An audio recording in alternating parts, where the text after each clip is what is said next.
Yo, so I just had an amazing, intense ass week of clients. I had Crystal Mirror Space Experience clients on Tuesday, Thursday, and Saturday, and now today is Monday. Um, they all went amazing. Um, I put in so much work that by the end of my last client session, Saturday night, I was completely done. I was like basically bedridden for like 2 days or something like that. Yeah, I was just so tired because it took, to have them like close, close like that. For each one, I put in insane amounts of work to memorize, as well as just meticulously write down like all my notes for each client. For every song, I have to make a blueprint so that I remember. I have on my iPod Touch, like all the instructions of if I need to like whatever, for everything I need to do, as far as like notes regarding the beats and notes regarding the lyrics, the chord progressions, the settings on the synth that I use, as well as on the Chaos pad or pads. I have two of them. So yeah, I had a client on Tuesday and that went really well. That was one person. Then on Thursday I had four people, right? Is that what it was? 1, 2, 3, 4. Yeah, it was a woman. It was for her birthday, and then she brought her brother and her brother's wife and her friend, or their friend. That was really cool. For them, I did the song. I did a bunch of stuff, including, however, I learned a new Tom Petty song called Wildflowers. That was cool. It was beautiful. What was extra cool too was they asked for Fast Car by Tracy Chapman, but it was like someone else's version of it. But regardless, I just relearned it because I've done that song before. But it was really nice to that was sort of like the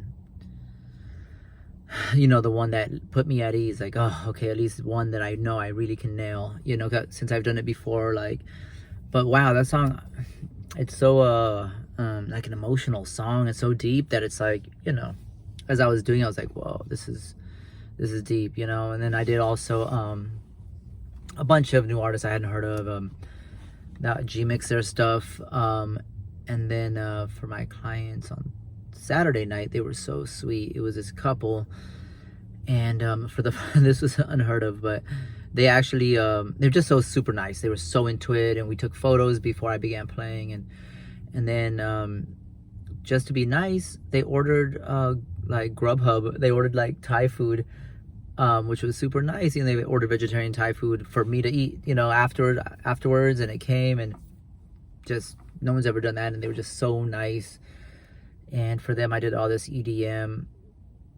For my Tuesday client, I did oh, it was crazy. I did this song by Khalees called what's it called? Oh gosh, it's like oh man, I'm sipping on the name. It's like the opening line is don't wake me. But what was the song? Gosh, I do so many songs now that it's oh, I got it right here, I guess, right? The song, because that'll bug me if I don't say it. This is like my other so I bought a new iPhone because my Tascam IXZ, which was what I ordinarily use to record my sets on my phone, it hasn't been working right. So I was like, damn, maybe it's the phone, because I figured maybe it connects to this, it's a couple years old. I figured that maybe it was like maybe it was just getting weak and not staying plugged in. So I went and got a whole other phone, and then it turned out that it wasn't even that, because I got a new iPhone 11 and it's still the IXZ, which is how I get direct sound and for my videos. It just doesn't oh wait, it's over here. Whatever, I just upgraded the phone, or updated it, however you say, with a new install, whatever. And like, so hopefully it was just a bug, in the system, you know what I'm saying, that made it so that it rendered the cause I plug it into it, rendered this fucking lightning jack, whatever, like suspended. So I learned suspended. That wasn't even on the tip of my tongue. I thought it wasn't even, because it's kind of random. Suspended. I don't think I've ever heard of a song called Suspended, but this one's called Suspended. Anyway, I learned it, and it was so deep. It was so good. I didn't really even know her music, really. But then I also played, what else did I play for her? Definitely that one. That was like the opening one, and I did it to a DJ Shadow beat called Sling Blade, I believe. Which I just learned as a movie with Billy Bob Thornton. That's my other iPhone. I should probably put it on silent. Anyway, so it was deep. It was deep having these 3 clients. Like I said, I had to just, it was like a endurance test, because so fortunately this week I don't have clients till next Saturday, or this Saturday coming up. So like I have to, including today, 5 days of no clients after having had 3 clients in, like, in 5 days, like Tuesday to Saturday or whatever, It messed me up. It was great and I made it work, but like there's no joke. Every time I have a client, it's on me to entertain them with the music they sent me, Oh, what was fire about my last client, besides the fact that they were so amazing and so cool, just nice people. And the girl was even telling me afterwards, like, yo, we got to help you monetize this. Like, get you, like, if you want to, she was like hooking me up with folks in the South Bay who perhaps I could do like a installation similar to what I do in my studio, obviously. And afterwards I brought them in my car and they were just bugged out. I had the lights and everything, So they were just so into it. They were super cool. But what was I gonna say? No, they were cool as hell. Just felt so blessed. Oh, so my clients, I give them the option of sending me a voice something, like a voice memo, or a recording, an MP3 of like be it a song or a poem, whatever they want, spoken word, anything really, right? And I get all sorts of random stuff. But this client was so dope because he sent me a recording of himself playing a song on the piano and singing to his girlfriend, like. So what I did, damn, it's hot. I'm trying not to turn on the heater because it's kind of loud. Is that too loud? It's cold. I need it. So he sent me a song of him, a recording of him singing to his girlfriend, the piano. So I did a really interesting thing with that. And in fact, and I only got it like a few hours before they got there, because I think the night before he sent me, or whenever, because I don't, even though he sent it, I didn't realize he had sent it, and I was busy practicing. So I only got it, like I said, a few hours, and boom, right away I did my alchemy, which was like using the cue points on the Tractor DJ app that I use, software. It's like it's DJ app I use on the iPad, right? So I learned how to use the cue points. So I created cue points. So like he starts singing and it was pretty, like it was nice, He was all super embarrassed about it. He's like, yo, my voice, I know I'm not, whatever. Like, but he was just like, but obviously it was very heartfelt.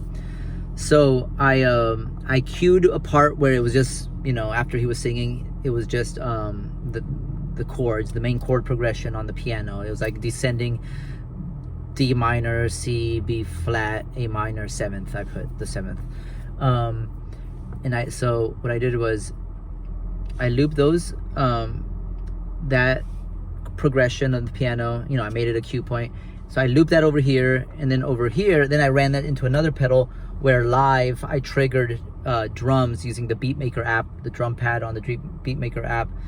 So I gave a beat to that progression, and then just to fool around, I flipped it backwards, and then I also laid the beat recording, while I was recording but going backwards over the main drums, so that when I brought it back, it was like the drums made this interesting swell. It was like, and it kind of like helped to fill in, you know, because obviously it wasn't quantized, so it wasn't like he was playing on a grid, you know, he was just kind of free flowing. So it really rounded it out and made it all trippy, ethereal. Okay, so I did that, and then on another pedal, I looped like the synth lines of the progression using like a pad that was like a very swell, or kind of like just very deep synth, you know, like a pad doing the progression, and then I put some bass to it, and then simultaneously I have a chaos pad on the floor that I use with my feet, with my toes, and another one on the table over here. So when all was said and done, after I created all these layers, then I brought the original back in, his voice, right, and drum and piano, and I layered it live with, like, sometimes I would bring in my trippy drum with the backwards swell, and then I would drop in the synth, or I would and then I would, you know, saturate his voice with like the chaos pad, which allowed me to do, like, I don't know, all sorts of stuff, glitched out or made it like delay. And anyway, he loved it. I knew it was dope. I was like, this is so, and I got even emotional like every time I'm practicing for these sets. So once it comes to life, it feels so magical that it's like, you know, because there's a lot of pressure on me. It's like I have the pressure. I mean, I put it on myself, but you know, I'm like, okay, I'm gonna make this a magical experience, and I make it all the way, like, I enjoy it, I love it, you know. So they were so stoked to, you know, for the whole thing, and it was really encouraging. I really hope that I can get back to recording directly on my phone the way I was using the Tascam IXZ, because I would get perfect sound, just like lush, perfect sound of my sets. And right now, as of late, it just isn't registering it. I plug it in, and it just like, it captures just like the audio of the room, which is like, it's not terrible, but because I got fans going and the Mylar makes noise when it moves, kind of makes like this, like almost like a waterfall, you know, slash like, this is the noise of it. It's almost like aquatic, but it interferes, you know, like with the sound. So I'm trying to really get that going, and super random. I was like, okay, that's random. Hopefully it was a bug, and now that I updated the phone status, iOS deal, it'll like clear that up if it was a bug. But yeah, I felt bad for my client. Lately it's like, damn, I was used to giving my clients like not only good video but good audio, and now it's like, you know, granted, I have it loud up in there, and as of late I turned the fans off so that at least the fans don't make noise, because I was like, I didn't know why it wasn't doing it. I was like, is it the plug? I bought a new adapter, like the lightning to, like the 1/8 inch to iPhone, I think it's lightning, what do they call it, lightning bolt, whatever, I don't know. I got allergies.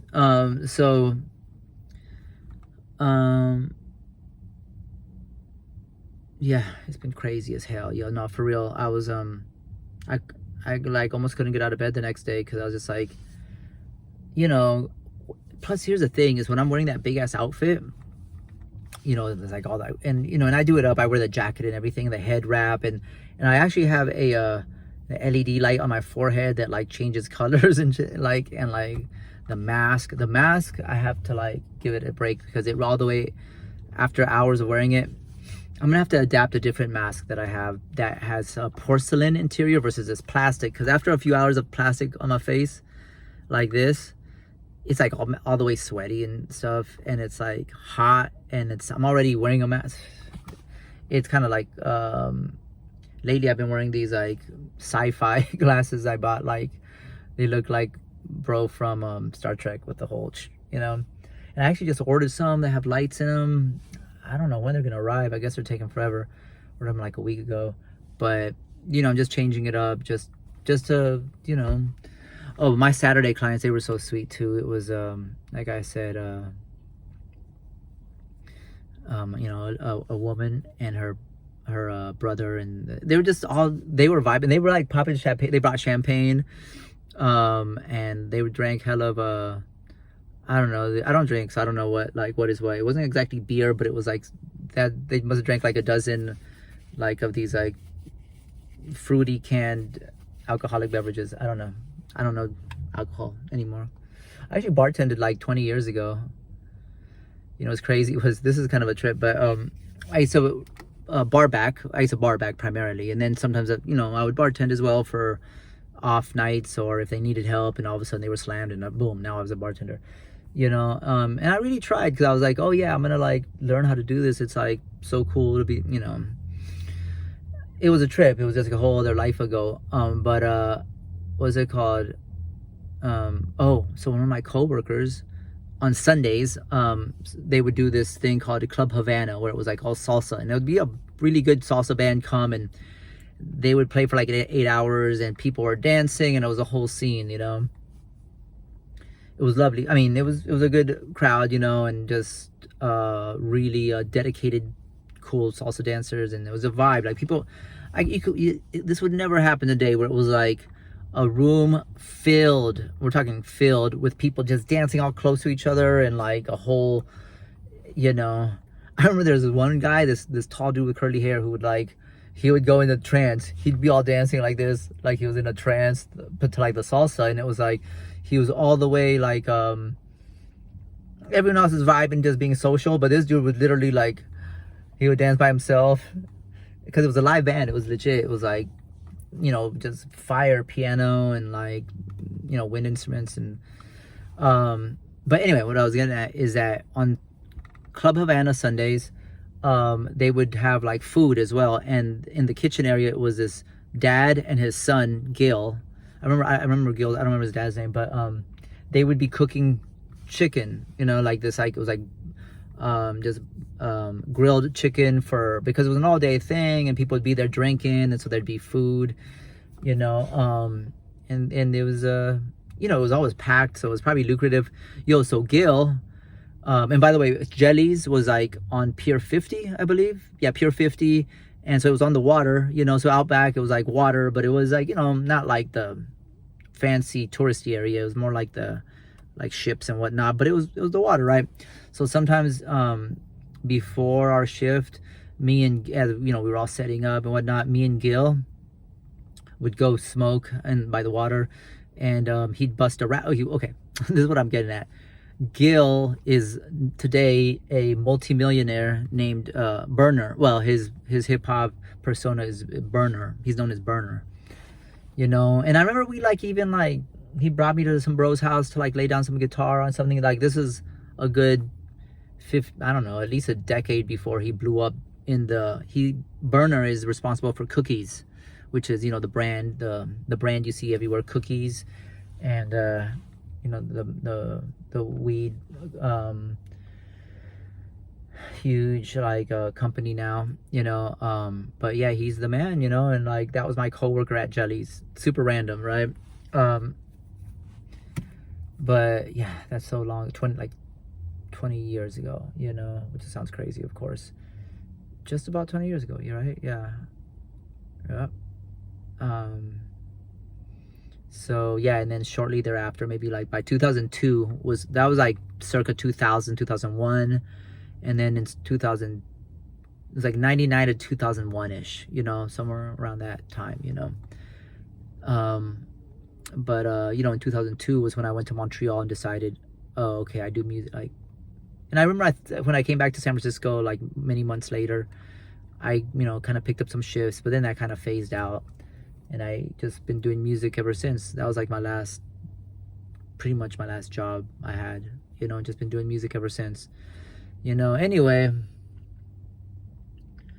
I just thought I would record a little something, because I've been meaning to record and do these Mirror Mask podcasts, you know. I've been working on my masks actually, and let's see, there's this other mask right here, back there.